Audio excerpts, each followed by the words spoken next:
ਮੇਰੇ ਪਿਆਰੇ ਦੇਸ਼ਵਾਸੀਓ ਨਮਸਕਾਰ। ਆਮ ਤੌਰ 'ਤੇ ਇਹ ਸਮਾਂ ਤਿਉਹਾਰਾਂ ਦਾ ਹੁੰਦਾ ਹੈ। ਥਾਂ-ਥਾਂ ਮੇਲੇ ਲੱਗਦੇ ਨੇ, ਧਾਰਮਿਕ ਪੂਜਾ-ਪਾਠ ਹੁੰਦੇ ਨੇ। ਕੋਰੋਨਾ ਦੇ ਇਸ ਸੰਕਟ ਕਾਲ ਵਿੱਚ ਲੋਕਾਂ ਵਿੱਚ ਚਾਅ ਤਾਂ ਹੈ, ਉਤਸ਼ਾਹ ਵੀ ਹੈ, ਪਰ ਸਾਡੇ ਸਾਰਿਆਂ ਦੇ ਦਿਲਾਂ ਨੂੰ ਛੂਹ ਲਵੇ ਇਹੋ ਜਿਹਾ ਅਨੁਸ਼ਾਸਨ ਵੀ ਹੈ। ਜ਼ਿਆਦਾਤਰ ਦੇਖਿਆ ਜਾਵੇ ਤਾਂ ਨਾਗਰਿਕਾਂ ਵਿੱਚ ਆਪਣੀ ਜ਼ਿੰਮੇਵਾਰੀ ਦਾ ਅਹਿਸਾਸ ਵੀ ਹੈ। ਲੋਕੀ ਆਪਣਾ ਧਿਆਨ ਰੱਖਦੇ ਹੋਏ ਅਤੇ ਦੂਜਿਆਂ ਦਾ ਵੀ ਧਿਆਨ ਰੱਖਦੇ ਹੋਏ ਆਪਣੇ ਰੋਜ਼ਮਰਾ ਦੇ ਕੰਮ ਵੀ ਕਰ ਰਹੇ ਨੇ। ਦੇਸ਼ ਵਿੱਚ ਹੋ ਰਹੇ ਹਰ ਸਮਾਗਮ 'ਚ ਜਿਸ ਤਰ੍ਹਾਂ ਦਾ ਸੰਜਮ ਅਤੇ ਸਾਦਗੀ ਇਸ ਵਾਰ ਦੇਖੀ ਜਾ ਰਹੀ ਹੈ, ਉਹ ਪਹਿਲਾਂ ਕਦੇ ਨਹੀਂ ਵੇਖੀ। ਗਣੇਸ਼ ਉਤਸਵ ਵੀ ਕਿਤੇ ਆਨਲਾਈਨ ਮਨਾਇਆ ਜਾ ਰਿਹਾ ਹੈ ਅਤੇ ਜ਼ਿਆਦਾਤਰ ਥਾਵਾਂ 'ਤੇ ਇਸ ਵਾਰੀ ਈਕੋ ਫ੍ਰੈਂਡਲੀ ਗਣੇਸ਼ ਜੀ ਦੀ ਮੂਰਤੀ ਦੀ ਸਥਾਪਨਾ ਕੀਤੀ ਗਈ। ਸਾਥੀਓ, ਜੇਕਰ ਅਸੀਂ ਬਹੁਤ ਬਰੀਕੀ ਨਾਲ ਦੇਖੀਏ ਤਾਂ ਇੱਕ ਗੱਲ ਜ਼ਰੂਰ ਸਾਡੇ ਧਿਆਨ ਵਿੱਚ ਆਏਗੀ, ਸਾਡੇ ਤਿਉਹਾਰ ਅਤੇ ਵਾਤਾਵਰਣ। ਇਨ੍ਹਾਂ ਦੋਵਾਂ ਦੇ ਵਿਚਕਾਰ ਇੱਕ ਬਹੁਤ ਡੂੰਘਾ ਰਿਸ਼ਤਾ ਹੈ। ਜਿੱਥੇ ਇੱਕ ਪਾਸੇ ਸਾਡੇ ਤਿਉਹਾਰਾਂ ਵਿੱਚ ਵਾਤਾਵਰਣ ਅਤੇ ਕੁਦਰਤ ਨਾਲ ਸਹਿ-ਜੀਵਨ ਦਾ ਸੁਨੇਹਾ ਲੁਕਿਆ ਹੁੰਦਾ ਹੈ, ਤਾਂ ਦੂਜੇ ਪਾਸੇ ਬਹੁਤ ਸਾਰੇ ਤਿਉਹਾਰ ਕੁਦਰਤ ਦੀ ਰੱਖਿਆ ਦੇ ਲਈ ਵੀ ਮਨਾਏ ਜਾਂਦੇ ਨੇ। ਜਿਵੇਂ ਬਿਹਾਰ ਦੇ ਪੱਛਮੀ ਚੰਪਾਰਣ ਵਿੱਚ ਸਦੀਆਂ ਤੋਂ ਥਾਰੂ ਆਦਿਵਾਸੀ ਸਮਾਜ ਦੇ ਲੋਕ 60 ਘੰਟੇ ਦੇ ਲਾਕਡਾਊਨ, ਜਾਂ ਉਨ੍ਹਾਂ ਦੇ ਹੀ ਸ਼ਬਦਾਂ ਵਿੱਚ ਕਹੀਏ ਤਾਂ 60 ਘੰਟੇ ਦੇ ਬਰਨਾ ਦਾ ਪਾਲਣ ਕਰਦੇ ਨੇ। ਕੁਦਰਤ ਦੀ ਰੱਖਿਆ ਦੇ ਲਈ ਬਰਨਾ ਨੂੰ ਥਾਰੂ ਸਮਾਜ ਨੇ ਆਪਣੀ ਵਿਰਾਸਤ ਦਾ ਹਿੱਸਾ ਬਣਾ ਲਿਆ ਹੈ ਅਤੇ ਸਦੀਆਂ ਤੋਂ ਬਣਾਇਆ ਹੋਇਆ ਹੈ। ਇਸ ਦੌਰਾਨ ਨਾ ਕੋਈ ਪਿੰਡ ਵਿੱਚ ਆਉਂਦਾ ਹੈ ਅਤੇ ਨਾ ਕੋਈ ਆਪਣੇ ਘਰਾਂ ਤੋਂ ਬਾਹਰ ਨਿਕਲਦਾ ਹੈ, ਅਤੇ ਲੋਕ ਇਹ ਮੰਨਦੇ ਨੇ ਕਿ ਜੇਕਰ ਉਹ ਬਾਹਰ ਨਿਕਲੇ ਜਾਂ ਜੇਕਰ ਕੋਈ ਬਾਹਰ ਤੋਂ ਆਇਆ ਅਤੇ ਉਨ੍ਹਾਂ ਦੇ ਆਉਣ-ਜਾਣ ਨਾਲ ਲੋਕਾਂ ਦੀਆਂ ਰੋਜ਼ਮਰਾ ਦੀਆਂ ਗਤੀਵਿਧੀਆਂ ਨਾਲ ਨਵੇਂ ਪੇੜ-ਪੌਦਿਆਂ ਨੂੰ ਨੁਕਸਾਨ ਹੋ ਸਕਦਾ ਹੈ। ਬਰਨਾ ਦੀ ਸ਼ੁਰੂਆਤ ਵਿੱਚ ਸ਼ਾਨਦਾਰ ਤਰੀਕੇ ਨਾਲ ਸਾਡੇ ਆਦਿਵਾਸੀ ਭਾਈ-ਭੈਣ ਪੂਜਾ-ਪਾਠ ਕਰਦੇ ਨੇ ਅਤੇ ਉਸ ਦੀ ਸਮਾਪਤੀ 'ਤੇ ਆਦਿਵਾਸੀ ਪਰੰਪਰਾ ਦੇ ਗੀਤ, ਸੰਗੀਤ, ਨਾਚ ਧੂਮ-ਧਾਮ ਨਾਲ ਉਸ ਪ੍ਰੋਗਰਾਮ ਵਿੱਚ ਸ਼ਾਮਿਲ ਹੁੰਦੇ ਨੇ। ਸਾਥੀਓ, ਇਨ੍ਹੀਂ ਦਿਨੀਂ ਓਣਮ ਦਾ ਤਿਉਹਾਰ ਵੀ ਧੂਮ-ਧਾਮ ਨਾਲ ਮਨਾਇਆ ਜਾ ਰਿਹਾ ਹੈ। ਇਹ ਤਿਉਹਾਰ ਚਿੰਗਮ ਮਹੀਨੇ ਵਿੱਚ ਆਉਂਦਾ ਹੈ। ਇਸ ਦੌਰਾਨ ਲੋਕ ਕੁਝ ਨਵਾਂ ਖਰੀਦਦੇ ਨੇ, ਆਪਣੇ ਘਰਾਂ ਨੂੰ ਸਜਾਉਂਦੇ ਨੇ, ਪੂਕਲਮ ਬਣਾਉਂਦੇ ਨੇ, ਓਣਮ ਸਾਦਿਆ ਦਾ ਆਨੰਦ ਲੈਂਦੇ ਨੇ। ਤਰ੍ਹਾਂ-ਤਰ੍ਹਾਂ ਦੀਆਂ ਖੇਡਾਂ ਅਤੇ ਮੁਕਾਬਲੇ ਵੀ ਹੁੰਦੇ ਨੇ। ਓਣਮ ਦੀ ਧੂਮ ਅੱਜ ਦੂਰ-ਦੂਰ ਵਿਦੇਸ਼ਾਂ ਤੱਕ ਪਹੁੰਚੀ ਹੋਈ ਹੈ। ਅਮਰੀਕਾ ਹੋਵੇ, ਯੂਰਪ ਹੋਵੇ ਜਾਂ ਖਾੜੀ ਦੇਸ਼ ਹੋਣ, ਓਣਮ ਦਾ ਉਤਸ਼ਾਹ ਤੁਹਾਨੂੰ ਹਰ ਜਗ੍ਹਾ 'ਤੇ ਮਿਲ ਜਾਏਗਾ। ਓਣਮ ਇੱਕ ਇੰਟਰਨੈਸ਼ਨਲ ਫੈਸਟੀਵਲ ਬਣਦਾ ਜਾ ਰਿਹਾ ਹੈ। ਸਾਥੀਓ, ਓਣਮ ਸਾਡੀ ਖੇਤੀ ਦੇ ਨਾਲ ਜੁੜਿਆ ਹੋਇਆ ਤਿਉਹਾਰ ਹੈ। ਇਹ ਸਾਡੇ ਪਿੰਡਾਂ ਦੀ ਅਰਥ ਵਿਵਸਥਾ ਦੇ ਲਈ ਇੱਕ ਨਵੀਂ ਸ਼ੁਰੂਆਤ ਦਾ ਸਮਾਂ ਹੁੰਦਾ ਹੈ। ਕਿਸਾਨਾਂ ਦੀ ਸ਼ਕਤੀ ਨਾਲ ਹੀ ਸਾਡਾ ਜੀਵਨ, ਸਾਡਾ ਸਮਾਜ ਚੱਲਦਾ ਹੈ। ਸਾਡੇ ਤਿਉਹਾਰ ਕਿਸਾਨਾਂ ਦੀ ਮਿਹਨਤ ਦੇ ਨਾਲ ਹੀ ਰੰਗ-ਬਿਰੰਗੇ ਬਣਦੇ ਨੇ। ਸਾਡੇ ਅੰਨਦਾਤਿਆਂ ਨੂੰ, ਕਿਸਾਨਾਂ ਦੀ ਜੀਵਨ ਸ਼ੈਲੀ ਦੀ ਸ਼ਕਤੀ ਨੂੰ ਵੀ ਸਾਡੇ ਵੇਦਾਂ ਵਿੱਚ ਬਹੁਤ ਸਨਮਾਨ ਦੇ ਨਾਲ ਨਮਨ ਕੀਤਾ ਗਿਆ ਹੈ। ਰਿਗਵੇਦ ਦਾ ਇਹ ਮੰਤਰ ਹੈ, ਅੰਨਾਨਾਂ ਪਤਯੇ ਨਮः, ਕਸ਼ੇਤਰਾਣਾਮ ਪਤਯੇ ਨਮः। ਅਰਥਾਤ ਅੰਨਦਾਤਾ ਨੂੰ ਨਮਸਕਾਰ ਹੈ, ਕਿਸਾਨ ਨੂੰ ਨਮਸਕਾਰ ਹੈ। ਸਾਡੇ ਕਿਸਾਨਾਂ ਨੇ ਕੋਰੋਨਾ ਦੀ ਇਸ ਮੁਸ਼ਕਿਲ ਘੜੀ ਵਿੱਚ ਵੀ ਆਪਣੀ ਤਾਕਤ ਨੂੰ ਸਾਬਿਤ ਕੀਤਾ ਹੈ। ਸਾਡੇ ਦੇਸ਼ ਵਿੱਚ ਇਸ ਵਾਰ ਸਾਉਣੀ ਦੀ ਫਸਲ ਦੀ ਬਿਜਾਈ ਪਿਛਲੇ ਸਾਲ ਦੇ ਮੁਕਾਬਲੇ 7% ਜ਼ਿਆਦਾ ਹੋਈ ਹੈ। ਧਾਨ ਦੀ ਬਿਜਾਈ ਇਸ ਵਾਰ ਲਗਭਗ 10%, ਦਾਲਾਂ ਲਗਭਗ 5%, ਮੋਟੇ ਅਨਾਜ ਕੋਰਸ ਸੈਰਲਜ਼ ਲਗਭਗ 3%, ਆਇਲ ਸੀਡਜ਼ ਲਗਭਗ 13%, ਕਪਾਹ ਲਗਭਗ 3% ਜ਼ਿਆਦਾ ਬੀਜੀ ਗਈ ਹੈ। ਮੈਂ ਇਹਦੇ ਲਈ ਦੇਸ਼ ਦੇ ਕਿਸਾਨਾਂ ਨੂੰ ਵਧਾਈ ਦਿੰਦਾ ਅਤੇ ਉਨ੍ਹਾਂ ਦੀ ਮਿਹਨਤ ਨੂੰ ਸਿਜਦਾ ਕਰਦਾ। ਮੇਰੇ ਪਿਆਰੇ ਦੇਸ਼ਵਾਸੀਓ, ਕੋਰੋਨਾ ਦੇ ਇਸ ਕਾਲਖੰਡ ਵਿੱਚ ਦੇਸ਼ ਕਈ ਮੋਰਚਿਆਂ 'ਤੇ ਇੱਕੋ ਵੇਲੇ ਲੜ ਰਿਹਾ ਹੈ, ਪਰ ਇਹਦੇ ਨਾਲ-ਨਾਲ ਕਈ ਵਾਰ ਮਨ ਵਿੱਚ ਇਹ ਸਵਾਲ ਵੀ ਆਉਂਦਾ ਰਿਹਾ ਹੈ ਕਿ ਇੰਨੇ ਲੰਮੇ ਸਮੇਂ ਤੱਕ ਘਰਾਂ ਵਿੱਚ ਰਹਿਣ ਦੇ ਕਾਰਨ ਮੇਰੇ ਛੋਟੇ-ਛੋਟੇ ਬਾਲ ਮਿੱਤਰਾਂ ਦਾ ਸਮਾਂ ਕਿਵੇਂ ਬੀਤਦਾ ਹੋਵੇਗਾ। ਅਤੇ ਇਸੇ ਨੂੰ ਲੈ ਕੇ ਮੈਂ ਗਾਂਧੀ ਨਗਰ ਦੀ ਚਿਲਡਰਨ ਯੂਨੀਵਰਸਿਟੀ, ਜੋ ਦੁਨੀਆ ਵਿੱਚ ਇੱਕ ਵੱਖਰੀ ਤਰ੍ਹਾਂ ਦਾ ਪ੍ਰਯੋਗ ਹੈ, ਭਾਰਤ ਸਰਕਾਰ ਦੇ ਮਹਿਲਾ ਤੇ ਬਾਲ ਵਿਕਾਸ ਮੰਤਰਾਲੇ, ਸਿੱਖਿਆ ਮੰਤਰਾਲੇ, ਸੂਖਮ, ਲਘੂ ਤੇ ਮੱਧਮ ਉਦਯੋਗ ਮੰਤਰਾਲੇ, ਇਨ੍ਹਾਂ ਸਾਰਿਆਂ ਦੇ ਨਾਲ ਮਿਲ ਕੇ ਅਸੀਂ ਬੱਚਿਆਂ ਦੇ ਲਈ ਕੀ ਕਰ ਸਕਦੇ ਹਾਂ, ਇਸ 'ਤੇ ਵਿਚਾਰ ਚਰਚਾ ਕੀਤੀ। ਮੇਰੇ ਲਈ ਇਹ ਬਹੁਤ ਸੁਖਦ ਸੀ, ਲਾਭਕਾਰੀ ਸੀ, ਕਿਉਂਕਿ ਇਸ ਤਰ੍ਹਾਂ ਦੇ ਨਾਲ ਮੇਰੇ ਲਈ ਵੀ ਕੁਝ ਨਵਾਂ ਜਾਣਨ ਦਾ, ਨਵਾਂ ਸਿੱਖਣ ਦਾ ਮੌਕਾ ਬਣ ਗਿਆ। ਸਾਥੀਓ, ਸਾਡੇ ਵਿਚਾਰ ਦਾ ਵਿਸ਼ਾ ਸੀ ਖਿਡੌਣੇ ਤੇ ਖਾਸ ਕਰਕੇ ਭਾਰਤੀ ਖਿਡੌਣੇ। ਅਸੀਂ ਇਸ ਗੱਲ 'ਤੇ ਵਿਚਾਰ ਚਰਚਾ ਕੀਤੀ ਕਿ ਭਾਰਤ ਵਿੱਚ ਬੱਚਿਆਂ ਨੂੰ ਨਵੇਂ-ਨਵੇਂ ਖਿਡੌਣੇ ਕਿਵੇਂ ਮਿਲਣ। ਭਾਰਤ ਟੌਏ ਪ੍ਰੋਡਕਸ਼ਨ ਦਾ ਬਹੁਤ ਵੱਡਾ ਹੱਬ ਕਿਵੇਂ ਬਣੇ। ਵੈਸੇ ਮੈਂ ਮਨ ਕੀ ਬਾਤ ਸੁਣ ਰਹੇ ਬੱਚਿਆਂ ਦੇ ਮਾਤਾ-ਪਿਤਾ ਤੋਂ ਮੁਆਫੀ ਮੰਗਦਾ, ਕਿਉਂਕਿ ਹੋ ਸਕਦਾ ਹੈ ਕਿ ਉਨ੍ਹਾਂ ਨੂੰ ਹੁਣ ਇਹ ਮਨ ਕੀ ਬਾਤ ਸੁਣਨ ਤੋਂ ਬਾਅਦ ਖਿਡੌਣਿਆਂ ਦੀ ਨਵੀਂ-ਨਵੀਂ ਡਿਮਾਂਡ ਸੁਣਨ ਦਾ ਸ਼ਾਇਦ ਇੱਕ ਨਵਾਂ ਕੰਮ ਸਾਹਮਣੇ ਆ ਜਾਏਗਾ। ਸਾਥੀਓ, ਖਿਡੌਣੇ ਜਿੱਥੇ ਐਕਟੀਵਿਟੀ ਨੂੰ ਉਤਸ਼ਾਹ ਦੇਣ ਵਾਲੇ ਹੁੰਦੇ ਨੇ, ਉੱਥੇ ਖਿਡੌਣੇ ਸਾਡੀਆਂ ਇੱਛਾਵਾਂ ਨੂੰ ਵੀ ਉਡਾਨ ਦਿੰਦੇ ਨੇ। ਖਿਡੌਣੇ ਸਿਰਫ ਮਨ ਹੀ ਨਹੀਂ ਬਹਿਲਾਉਂਦੇ, ਖਿਡੌਣੇ ਮਨ ਬਣਾਉਂਦੇ ਵੀ ਨੇ ਤੇ ਮਕਸਦ ਘੜਦੇ ਵੀ ਨੇ। ਮੈਂ ਕਿਤੇ ਪੜ੍ਹਿਆ ਸੀ ਕਿ ਖਿਡੌਣਿਆਂ ਦੇ ਸੰਬੰਧ ਵਿੱਚ ਗੁਰੂਦੇਵ ਰਵਿੰਦਰਨਾਥ ਟੈਗੋਰ ਨੇ ਕਿਹਾ ਸੀ ਕਿ ਬੈਸਟ ਟੌਏ ਉਹ ਹੁੰਦਾ ਜਿਹੜਾ ਇਨਕੰਪਲੀਟ ਹੋਵੇ, ਅਜਿਹਾ ਖਿਡੌਣਾ ਜੋ ਅਧੂਰਾ ਹੋਵੇ ਤੇ ਬੱਚੇ ਮਿਲ ਕੇ ਖੇਡ-ਖੇਡ ਵਿੱਚ ਉਸ ਨੂੰ ਪੂਰਾ ਕਰਨ। ਗੁਰੂਦੇਵ ਟੈਗੋਰ ਨੇ ਕਿਹਾ ਸੀ ਕਿ ਜਦੋਂ ਉਹ ਛੋਟੇ ਸੀ ਤੇ ਆਪਣੀ ਇੱਛਾ ਸ਼ਕਤੀ ਨਾਲ ਘਰ ਵਿੱਚ ਮਿਲਣ ਵਾਲੇ ਸਮਾਨ ਨਾਲ ਹੀ ਆਪਣੇ ਦੋਸਤਾਂ ਦੇ ਨਾਲ ਆਪਣੇ ਖਿਡੌਣੇ ਤੇ ਖੇਡ ਬਣਾਇਆ ਕਰਦੇ ਸਨ। ਪਰੰਤੂ ਇੱਕ ਦਿਨ ਬਚਪਨ ਦੇ ਉਸ ਮੌਜ-ਮਸਤੀ ਭਰੇ ਪਲਾਂ ਵਿੱਚ ਵੱਡਿਆਂ ਦਾ ਦਖਲ ਹੋ ਗਿਆ। ਹੋਇਆ ਇੰਝ ਕਿ ਉਹਨਾਂ ਦਾ ਇੱਕ ਸਾਥੀ ਇੱਕ ਵੱਡਾ ਤੇ ਸੁੰਦਰ ਜਿਹਾ ਵਿਦੇਸ਼ੀ ਖਿਡੌਣਾ ਲੈ ਕੇ ਆ ਗਿਆ। ਖਿਡੌਣੇ ਨੂੰ ਲੈ ਕੇ ਇਤਰਾਉਂਦੇ ਹੋਏ ਹੁਣ ਸਾਰੇ ਸਾਥੀਆਂ ਦਾ ਧਿਆਨ ਖੇਡ ਤੋਂ ਜ਼ਿਆਦਾ ਖਿਡੌਣੇ ਵੱਲ ਰਹਿ ਗਿਆ। ਹਰ ਕਿਸੇ ਦੀ ਖਿੱਚ ਦਾ ਕੇਂਦਰ ਖੇਡ ਨਹੀਂ ਰਿਹਾ, ਬਲਕਿ ਖਿਡੌਣਾ ਬਣ ਗਿਆ। ਜਿਹੜਾ ਬੱਚਾ ਕੱਲ੍ਹ ਤੱਕ ਸਾਰਿਆਂ ਦੇ ਨਾਲ ਖੇਡਦਾ ਸੀ, ਸਾਰਿਆਂ ਦੇ ਨਾਲ ਰਹਿੰਦਾ ਸੀ, ਘੁਲ-ਮਿਲ ਜਾਂਦਾ ਸੀ, ਖੇਡ ਵਿੱਚ ਡੁੱਬ ਜਾਂਦਾ ਸੀ, ਹੁਣ ਉਹ ਦੂਰ ਰਹਿਣ ਲੱਗ ਪਿਆ। ਇਸ ਤਰ੍ਹਾਂ ਹੀ ਬਾਕੀ ਬੱਚਿਆਂ ਦੇ ਨਾਲ ਭੇਦ ਦਾ ਭਾਵ ਉਹਦੇ ਮਨ ਵਿੱਚ ਬੈਠ ਗਿਆ। ਮਹਿੰਗੇ ਖਿਡੌਣੇ ਵਿੱਚ ਬਣਾਉਣ ਲਈ ਕੁਝ ਵੀ ਨਹੀਂ ਸੀ, ਸਿੱਖਣ ਲਈ ਕੁਝ ਵੀ ਨਹੀਂ ਸੀ, ਯਾਨੀ ਕਿ ਇੱਕ ਦਿਲਕਸ਼ ਖਿਡੌਣੇ ਨੇ ਇੱਕ ਉੱਭਰਦੇ ਹੋਏ ਬੱਚੇ ਨੂੰ ਕਿਤੇ ਦਬਾ ਦਿੱਤਾ, ਛੁਪਾ ਦਿੱਤਾ, ਮੁਰਝਾ ਦਿੱਤਾ। ਇਸ ਖਿਡੌਣੇ ਨੇ ਪੈਸੇ ਦਾ, ਸੰਪੱਤੀ ਦਾ, ਵੱਡੇਪਣ ਦਾ ਪ੍ਰਦਰਸ਼ਨ ਕਰ ਦਿੱਤਾ, ਪਰੰਤੂ ਉਸ ਬੱਚੇ ਦੀ ਕ੍ਰੀਏਟਿਵ ਸਪਿਰਿਟ ਨੂੰ ਵਧਣ ਤੇ ਸੰਵਰਨ ਤੋਂ ਰੋਕ ਦਿੱਤਾ। ਖਿਡੌਣਾ ਤਾਂ ਆ ਗਿਆ, ਪਰ ਖੇਡ ਖਤਮ ਹੋ ਗਿਆ ਤੇ ਬੱਚੇ ਦਾ ਖਿੜਨਾ ਵੀ ਗੁਆਚ ਗਿਆ। ਇਸ ਲਈ ਗੁਰੂਦੇਵ ਕਹਿੰਦੇ ਸੀ ਕਿ ਖਿਡੌਣੇ ਇਸ ਤਰ੍ਹਾਂ ਦੇ ਹੋਣੇ ਚਾਹੀਦੇ ਨੇ ਜੋ ਬੱਚੇ ਦੇ ਬਚਪਨ ਨੂੰ ਬਾਹਰ ਲਿਆਉਣ, ਉਹਦੀ ਕ੍ਰੀਏਟਿਵਿਟੀ ਨੂੰ ਸਾਹਮਣੇ ਲਿਆਉਣ। ਬੱਚਿਆਂ ਦੇ ਜੀਵਨ ਵਿੱਚ ਵੱਖਰੇ-ਵੱਖਰੇ ਪਹਿਲੂਆਂ ਤੇ ਖਿਡੌਣਿਆਂ ਦਾ ਜੋ ਪ੍ਰਭਾਵ ਹੈ, ਇਹਦੇ 'ਤੇ ਰਾਸ਼ਟਰੀ ਸਿੱਖਿਆ ਨੀਤੀ ਵਿੱਚ ਵੀ ਬਹੁਤ ਧਿਆਨ ਦਿੱਤਾ ਗਿਆ ਹੈ।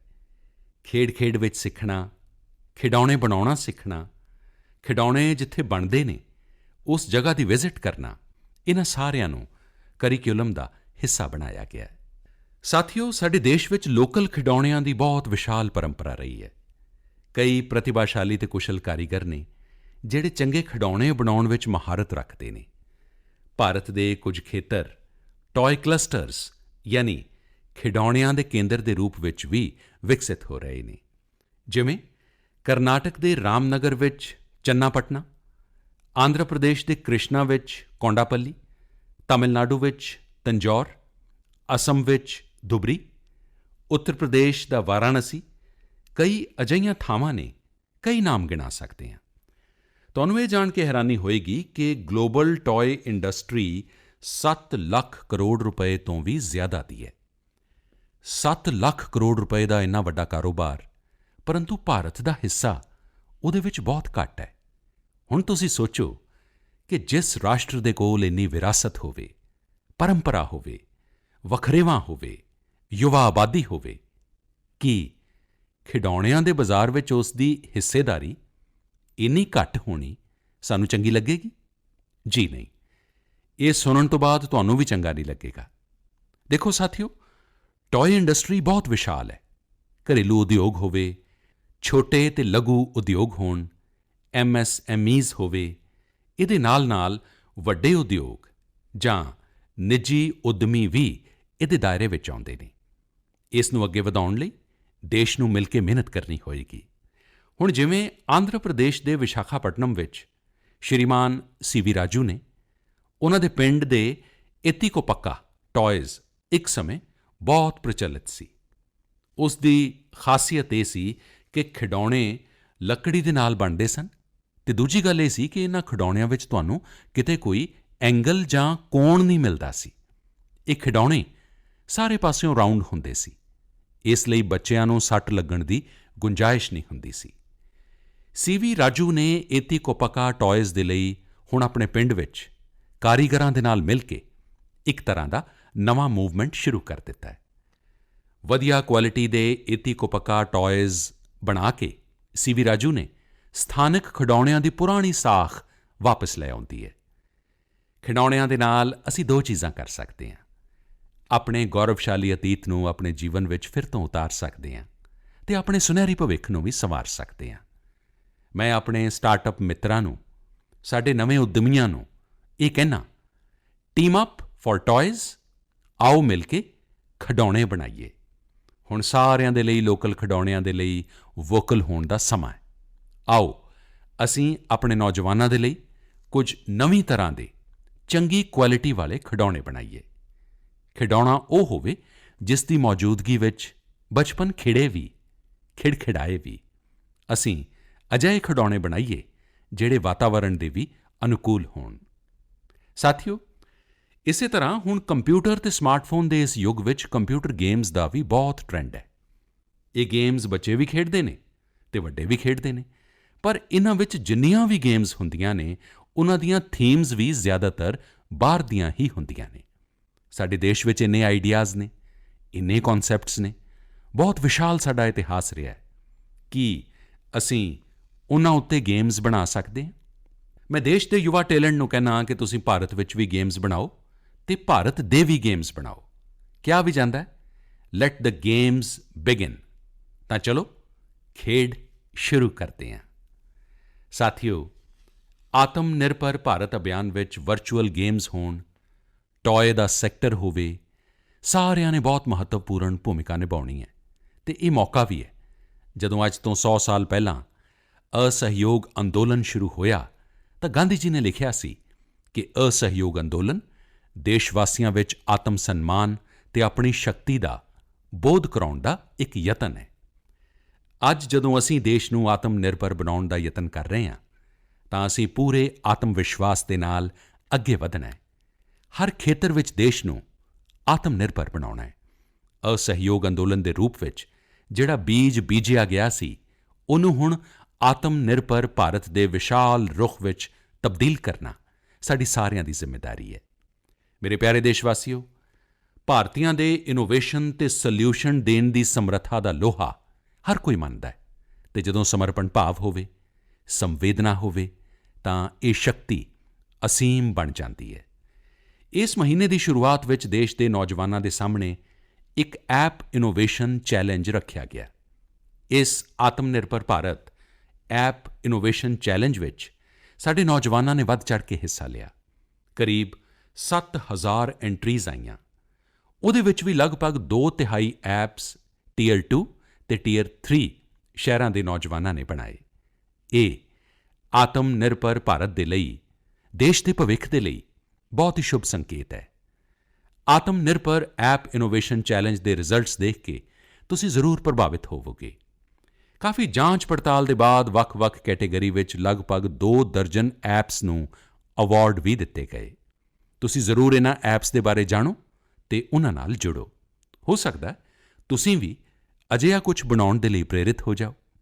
ਇਸ ਦੇ ਵਿੱਚ ਇੱਕ ਐਪ ਹੈ, ਕੁਟੁਕੀ ਕਿਡਜ਼ ਲਰਨਿੰਗ ਐਪ। ਇਹ ਛੋਟੇ ਬੱਚਿਆਂ ਦੇ ਲਈ ਇੱਕ ਅਜਿਹਾ ਇੰਟਰੈਕਟਿਵ ਐਪ ਹੈ ਜਿਸ ਵਿੱਚ ਗਾਣਿਆਂ ਅਤੇ ਕਹਾਣੀਆਂ ਦੇ ਜ਼ਰੀਏ ਗੱਲਾਂ-ਗੱਲਾਂ ਵਿੱਚ ਹੀ ਬੱਚੇ ਮੈਥ, ਸਾਇੰਸ ਵਿੱਚ ਬਹੁਤ ਕੁਝ ਸਿੱਖ ਸਕਦੇ ਨੇ। ਇਹਦੇ ਵਿੱਚ ਐਕਟੀਵਿਟੀਜ਼ ਵੀ ਨੇ, ਖੇਡ ਵੀ ਹੈ। ਇਸੇ ਤਰ੍ਹਾਂ ਇੱਕ ਮਾਈਕਰੋ ਬਲੌਗਿੰਗ ਪਲੈਟਫਾਰਮ ਦਾ ਵੀ ਐਪ ਹੈ। ਇਸ ਦਾ ਨਾਮ ਹੈ ਕੂ, KOO ਕੂ। ਇਸ ਵਿੱਚ ਅਸੀਂ ਆਪਣੀ ਮਾਤ ਭਾਸ਼ਾ ਵਿੱਚ ਟੈਕਸਟ, ਵੀਡੀਓ ਅਤੇ ਆਡੀਓ ਦੇ ਜ਼ਰੀਏ ਆਪਣੀ ਗੱਲ ਰੱਖ ਸਕਦੇ ਹਾਂ, ਇੰਟਰੈਕਟ ਕਰ ਸਕਦੇ ਹਾਂ। ਇਸੇ ਤਰ੍ਹਾਂ ਚਿੰਗਾਰੀ ਐਪ ਵੀ ਨੌਜਵਾਨਾਂ ਵਿੱਚ ਕਾਫੀ ਪੌਪੂਲਰ ਹੋ ਰਿਹਾ ਹੈ। ਇੱਕ ਐਪ ਹੈ ਆਸਕ ਸਰਕਾਰ। ਇਸ ਵਿੱਚ ਚੈਟਬੋਟ ਦੇ ਜ਼ਰੀਏ ਤੁਸੀਂ ਇੰਟਰੈਕਟ ਕਰ ਸਕਦੇ ਹੋ ਅਤੇ ਕਿਸੇ ਵੀ ਸਰਕਾਰੀ ਯੋਜਨਾ ਦੇ ਬਾਰੇ ਸਹੀ ਜਾਣਕਾਰੀ ਹਾਸਲ ਕਰ ਸਕਦੇ ਹੋ, ਉਹ ਵੀ ਟੈਕਸਟ, ਆਡੀਓ ਅਤੇ ਵੀਡੀਓ ਤਿੰਨਾਂ ਤਰੀਕਿਆਂ ਦੇ ਨਾਲ। ਇਹ ਤੁਹਾਡੀ ਬਹੁਤ ਮਦਦ ਕਰ ਸਕਦਾ ਹੈ। ਇੱਕ ਹੋਰ ਐਪ ਹੈ ਸਟੈਪ ਸੈਟ ਗੋ। ਇਹ ਫਿਟਨੈਸ ਐਪ ਹੈ। ਤੁਸੀਂ ਕਿੰਨਾ ਚੱਲੇ, ਕਿੰਨੀਆਂ ਕੈਲੋਰੀਜ਼ ਬਰਨ ਕੀਤੀਆਂ, ਇਹ ਸਾਰਾ ਹਿਸਾਬ ਇਹ ਐਪ ਰੱਖਦਾ ਹੈ ਅਤੇ ਤੁਹਾਨੂੰ ਫਿਟ ਰਹਿਣ ਦੇ ਲਈ ਮੋਟੀਵੇਟ ਵੀ ਕਰਦਾ ਹੈ। ਮੈਂ ਇਹ ਕੁਝ ਹੀ ਉਦਾਹਰਣਾਂ ਦਿੱਤੀਆਂ ਨੇ। ਕਈ ਹੋਰ ਐਪਸ ਨੇ ਵੀ ਇਸ ਚੈਲੰਜ ਨੂੰ ਜਿੱਤਿਆ ਹੈ। ਕਈ ਬਿਜ਼ਨਸ ਐਪਸ ਨੇ, ਗੇਮਸ ਦੇ ਐਪਸ ਨੇ, ਜਿਵੇਂ is equal to, books and expense, Zoho workplace, FTC talent. ਤੁਸੀਂ ਇਸ ਸਭ ਦੇ ਬਾਰੇ ਨੈੱਟ 'ਤੇ ਸਰਚ ਕਰੋ, ਤੁਹਾਨੂੰ ਬਹੁਤ ਸਾਰੀ ਜਾਣਕਾਰੀ ਮਿਲੇਗੀ। ਤੁਸੀਂ ਵੀ ਅੱਗੇ ਆਓ, ਕੁਝ ਇਨੋਵੇਟ ਕਰੋ, ਕੁਝ ਇੰਪਲੀਮੈਂਟ ਕਰੋ। ਤੁਹਾਡੇ ਯਤਨ ਅੱਜ ਦੇ ਛੋਟੇ-ਛੋਟੇ ਸਟਾਰਟਅਪਸ ਕੱਲ੍ਹ ਵੱਡੀਆਂ-ਵੱਡੀਆਂ ਕੰਪਨੀਆਂ ਵਿੱਚ ਬਦਲਣਗੇ ਅਤੇ ਦੁਨੀਆ ਵਿੱਚ ਭਾਰਤ ਦੀ ਪਛਾਣ ਬਣੇਗੀ। ਅਤੇ ਤੁਸੀਂ ਇਹ ਨਾ ਭੁੱਲੋ ਕਿ ਅੱਜ ਜੋ ਦੁਨੀਆ ਵਿੱਚ ਬਹੁਤ ਵੱਡੀਆਂ-ਵੱਡੀਆਂ ਕੰਪਨੀਆਂ ਨਜ਼ਰ ਆ ਰਹੀਆਂ ਨੇ ਨਾ, ਇਹ ਵੀ ਕਦੇ ਸਟਾਰਟਅਪ ਹੋਇਆ ਕਰਦੀਆਂ ਸਨ। ਪਿਆਰੇ ਦੇਸ਼ਵਾਸੀਓ, ਸਾਡੇ ਇੱਥੋਂ ਦੇ ਬੱਚੇ, ਸਾਡੇ ਵਿਦਿਆਰਥੀ ਆਪਣੀ ਪੂਰੀ ਯੋਗਤਾ ਦਿਖਾ ਸਕਣ, ਆਪਣਾ ਸਮਰੱਥ ਦਿਖਾ ਸਕਣ, ਇਸ ਵਿੱਚ ਬਹੁਤ ਵੱਡੀ ਭੂਮਿਕਾ ਨਿਊਟ੍ਰੀਸ਼ਨ ਦੀ ਵੀ ਹੁੰਦੀ ਹੈ, ਪੋਸ਼ਣ ਦੀ ਵੀ ਹੁੰਦੀ ਹੈ। ਪੂਰੇ ਦੇਸ਼ ਵਿੱਚ ਸਤੰਬਰ ਮਹੀਨੇ ਨੂੰ ਪੋਸ਼ਣ ਮਹੀਨਾ, ਨਿਊਟ੍ਰੀਸ਼ਨ ਮੰਥ ਦੇ ਰੂਪ ਵਿੱਚ ਮਨਾਇਆ ਜਾਏਗਾ। ਨੇਸ਼ਨ ਅਤੇ ਨਿਊਟ੍ਰੀਸ਼ਨ ਦਾ ਬਹੁਤ ਗਹਿਰਾ ਰਿਸ਼ਤਾ ਹੁੰਦਾ ਹੈ। ਸਾਡੇ ਇੱਥੇ ਇੱਕ ਕਹਾਵਤ ਹੈ, ਯਥਾ ਅੰਨਮ ਤਥਾ ਮੰਨਮ, ਅਰਥਾਤ ਜਿਸ ਤਰ੍ਹਾਂ ਦਾ ਅੰਨ ਹੁੰਦਾ ਹੈ, ਉਸੇ ਤਰ੍ਹਾਂ ਦਾ ਸਾਡਾ ਮਾਨਸਿਕ ਅਤੇ ਬੌਧਿਕ ਵਿਕਾਸ ਵੀ ਹੁੰਦਾ ਹੈ। ਐਕਸਪਰਟਸ ਕਹਿੰਦੇ ਨੇ ਕਿ ਬੱਚੇ ਨੂੰ ਗਰਭ ਵਿੱਚ ਅਤੇ ਬਚਪਨ ਵਿੱਚ ਜਿੰਨਾ ਚੰਗਾ ਪੋਸ਼ਣ ਮਿਲਦਾ ਹੈ, ਓਨਾ ਚੰਗਾ ਉਹਦਾ ਮਾਨਸਿਕ ਵਿਕਾਸ ਹੁੰਦਾ ਹੈ ਅਤੇ ਉਹ ਤੰਦਰੁਸਤ ਰਹਿੰਦਾ ਹੈ। ਬੱਚਿਆਂ ਦੇ ਪੋਸ਼ਣ ਲਈ ਵੀ ਓਨਾ ਹੀ ਜ਼ਰੂਰੀ ਹੈ ਕਿ ਮਾਂ ਨੂੰ ਵੀ ਪੂਰਾ ਪੋਸ਼ਣ ਮਿਲੇ। ਅਤੇ ਪੋਸ਼ਣ ਜਾਂ ਨਿਊਟ੍ਰੀਸ਼ਨ ਦਾ ਮਤਲਬ ਸਿਰਫ ਇੰਨਾ ਹੀ ਨਹੀਂ ਹੁੰਦਾ ਕਿ ਤੁਸੀਂ ਕੀ ਖਾ ਰਹੇ ਹੋ, ਕਿੰਨਾ ਖਾ ਰਹੇ ਹੋ, ਕਿੰਨੀ ਵਾਰ ਖਾ ਰਹੇ ਹੋ। ਇਸ ਦਾ ਮਤਲਬ ਹੈ ਤੁਹਾਡੇ ਸਰੀਰ ਨੂੰ ਕਿੰਨੇ ਜ਼ਰੂਰੀ ਪੋਸ਼ਕ ਤੱਤ, ਨਿਊਟ੍ਰੀਐਂਟਸ ਮਿਲ ਰਹੇ ਨੇ। ਤੁਹਾਨੂੰ ਆਇਰਨ, ਕੈਲਸ਼ੀਅਮ ਮਿਲ ਰਿਹਾ ਜਾਂ ਨਹੀਂ, ਸੋਡੀਅਮ ਮਿਲ ਰਿਹਾ ਹੈ ਜਾਂ ਨਹੀਂ, ਵਿਟਾਮਿਨਸ ਮਿਲ ਰਹੇ ਨੇ ਕਿ ਨਹੀਂ। ਇਹ ਸਾਰੇ ਨਿਊਟ੍ਰੀਸ਼ਨ ਦੇ ਬਹੁਤ ਇੰਪੋਰਟੈਂਟ ਐਸਪੈਕਟਸ ਨੇ।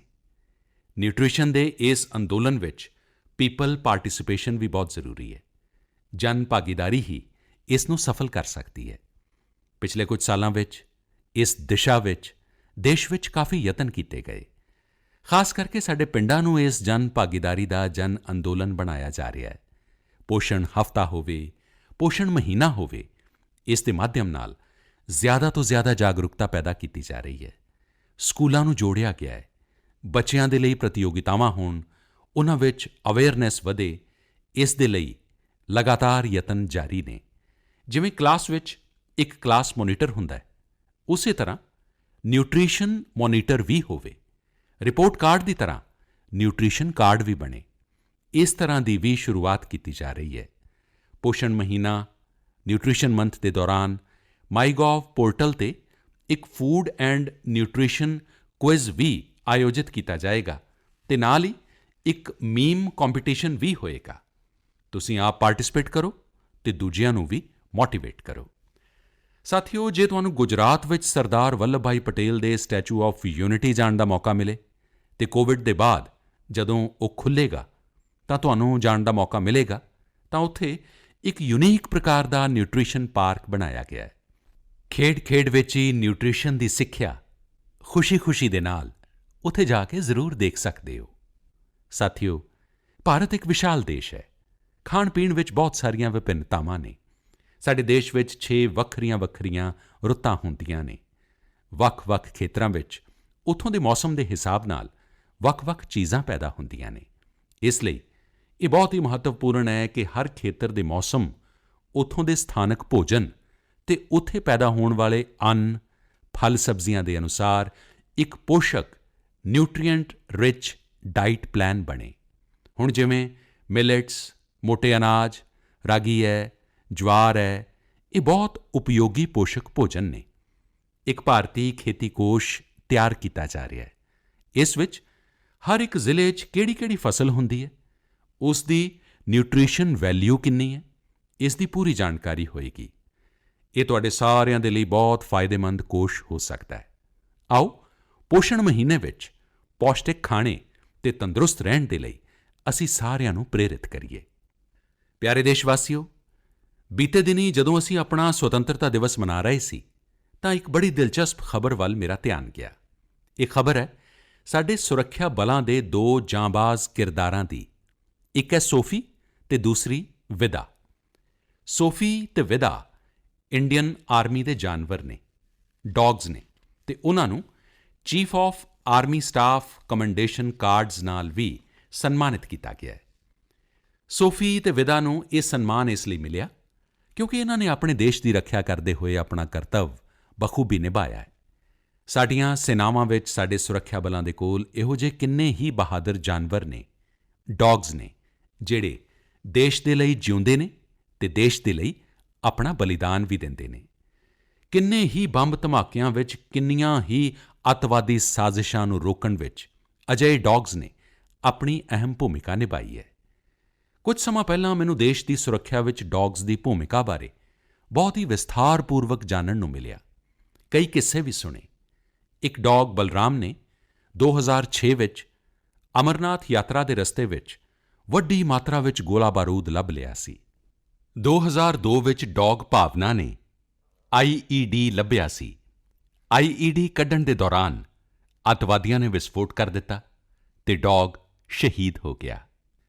2-3 ਸਾਲ ਪਹਿਲਾਂ ਛੱਤੀਸਗੜ੍ਹ ਦੇ ਬੀਜਾਪੁਰ ਵਿੱਚ ਸੀਆਰਪੀਐਫ ਦਾ ਸਨਿਫਰ ਡੌਗ ਕ੍ਰੈਕਰ ਵੀ ਆਈਈਡੀ ਬਲਾਸਟ ਵਿੱਚ ਸ਼ਹੀਦ ਹੋ ਗਿਆ ਸੀ। ਕੁਝ ਦਿਨ ਪਹਿਲਾਂ ਹੀ ਸ਼ਾਇਦ ਤੁਸੀਂ ਟੀਵੀ 'ਤੇ ਇੱਕ ਬੜਾ ਭਾਵੁਕ ਕਰਨ ਵਾਲਾ ਦ੍ਰਿਸ਼ ਦੇਖਿਆ ਹੋਵੇਗਾ, ਜਿਸ ਵਿੱਚ ਬੀਡ ਪੁਲਿਸ ਆਪਣੇ ਸਾਥੀ ਡੌਗ ਰੌਕੀ ਨੂੰ ਪੂਰੇ ਸਨਮਾਨ ਦੇ ਨਾਲ ਆਖਰੀ ਵਿਦਾਈ ਦੇ ਰਹੀ ਸੀ। ਰੌਕੀ ਨੇ 300 ਤੋਂ ਜ਼ਿਆਦਾ ਕੇਸਾਂ ਨੂੰ ਸੁਲਝਾਉਣ ਵਿੱਚ ਪੁਲਿਸ ਦੀ ਮਦਦ ਕੀਤੀ ਸੀ। ਡੌਗਜ਼ ਦੀ ਡਿਜ਼ਾਸਟਰ ਮੈਨੇਜਮੈਂਟ ਅਤੇ ਰੈਸਕਿਊ ਮਿਸ਼ਨਜ਼ ਵਿੱਚ ਵੀ ਬਹੁਤ ਵੱਡੀ ਭੂਮਿਕਾ ਹੁੰਦੀ ਹੈ।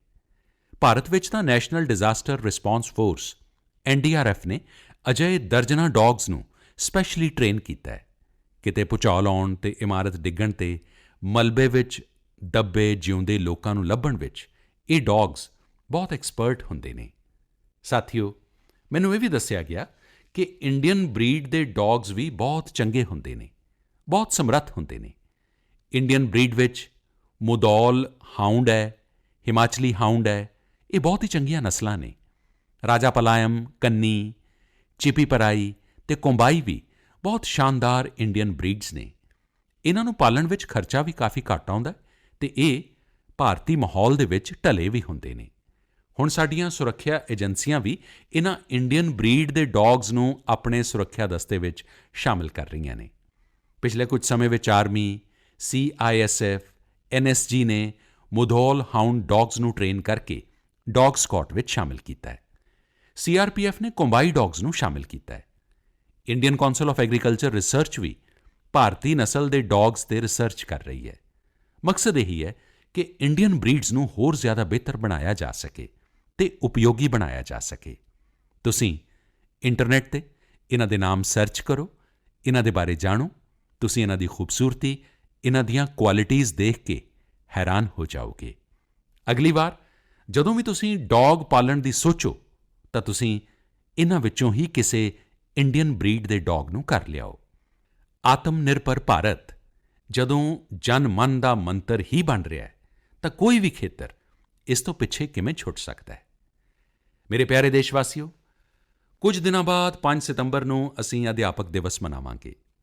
ਅਸੀਂ ਸਾਰੇ ਜਦੋਂ ਆਪਣੇ ਜੀਵਨ ਦੀਆਂ ਸਫਲਤਾਵਾਂ ਨੂੰ, ਆਪਣੀ ਜੀਵਨ ਯਾਤਰਾ ਨੂੰ ਵੇਖਦੇ ਹਾਂ ਤਾਂ ਸਾਨੂੰ ਆਪਣੇ ਕਿਸੇ ਨਾ ਕਿਸੇ ਅਧਿਆਪਕ ਦੀ ਯਾਦ ਜ਼ਰੂਰ ਆਉਂਦੀ ਹੈ।